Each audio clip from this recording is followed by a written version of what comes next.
Now the first chapter of Romans, beginning with verse 26.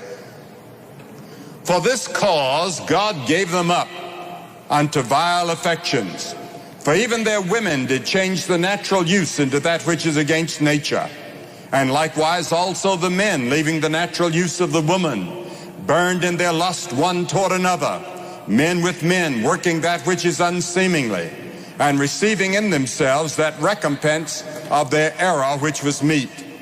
And even as they did not retain God in their knowledge, God gave them over to a reprobate mind, to do those things which are not convenient, being filled with all unrighteousness, fornication, wickedness, covetousness, maliciousness, full of envy, murder, debate, deceit, malignity, whisperers, backbiters, haters of God, despiteful, proud, boasters, inventors of evil things, disobedient to parents, without understanding, covenant breakers, without natural affection, implacable, unmerciful, who knowing the judgment of God, that they which commit such things are worthy of death, not only do the same, but have pleasure in them that do them.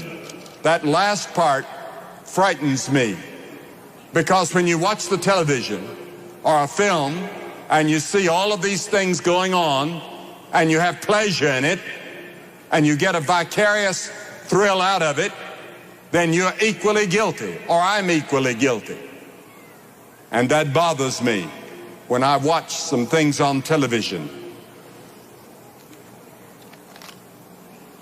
You know, I had the privilege of seeing Mr. Kenyatta in his last year as president of Kenya.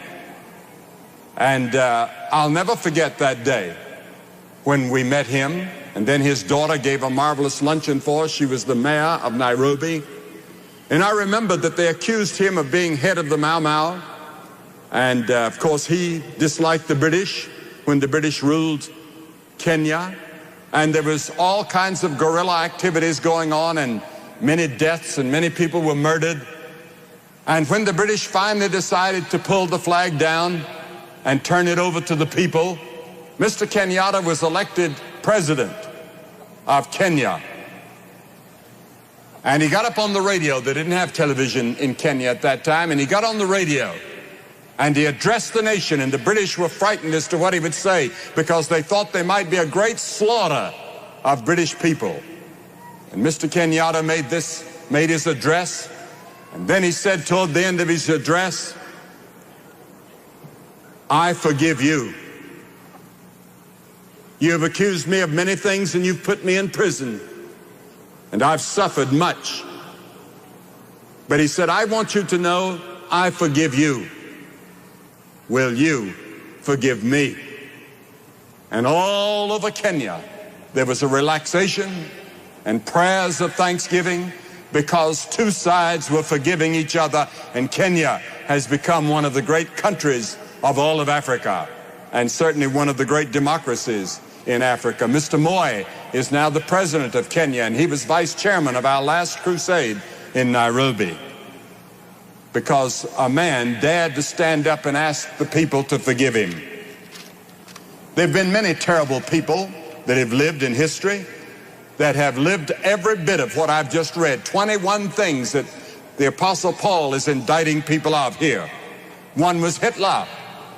We all know what Hitler did.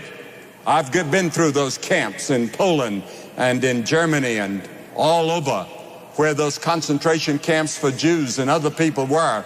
And I've seen something of it. I remember the first time we went to Auschwitz, and I was supposed to make a speech.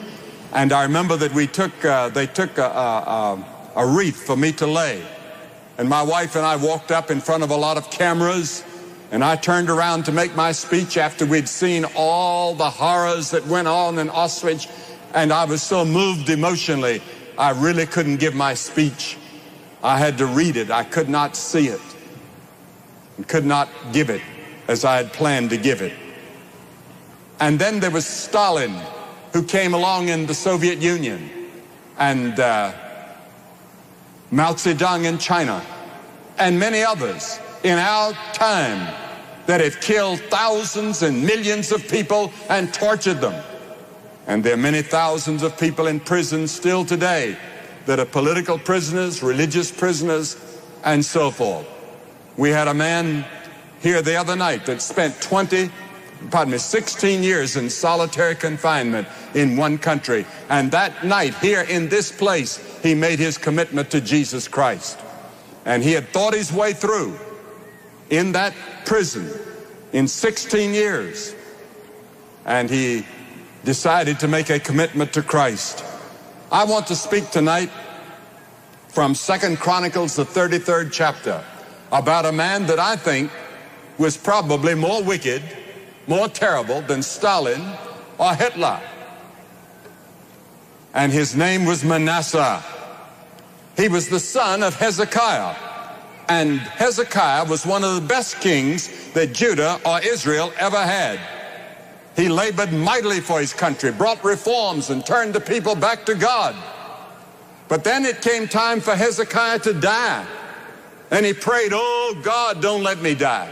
Please, oh Lord, spare my life." So the Lord spared him for 15 years. And a few years later, in that 15-year period, was born Manasseh, who became the wickedest of all the kings. Some people lived too long. I know people now that I think would have died it'd been much better had they died earlier. That's right.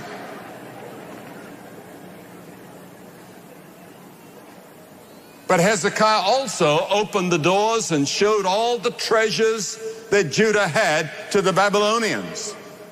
And they came in later under Nebuchadnezzar and stole all that. They said, "We want the riches of Jerusalem and Judah."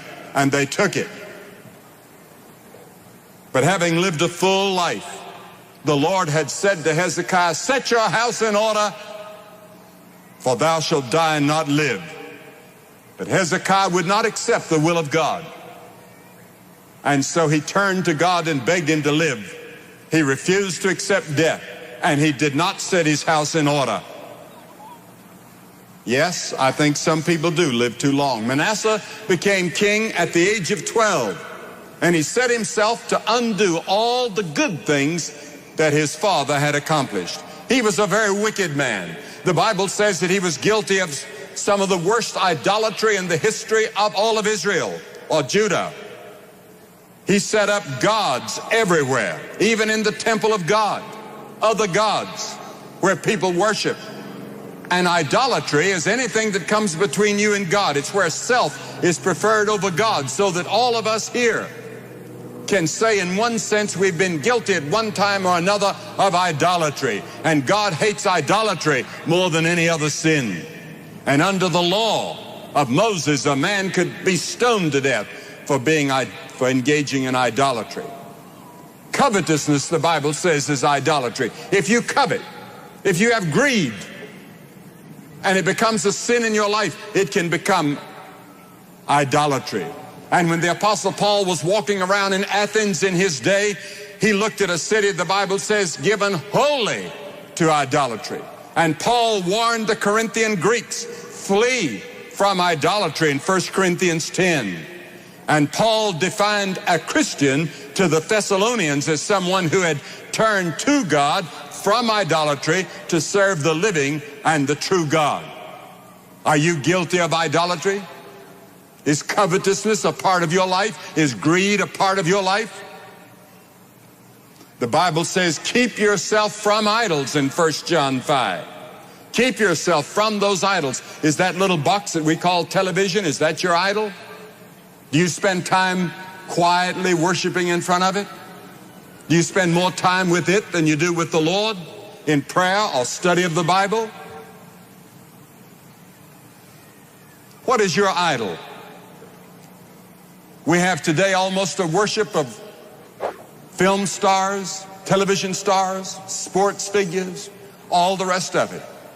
We can't help but have people in our day that have made instant celebrities on television. And we look to them and we think, oh, wouldn't it be great to be like one of them? I wish you could talk to some of them.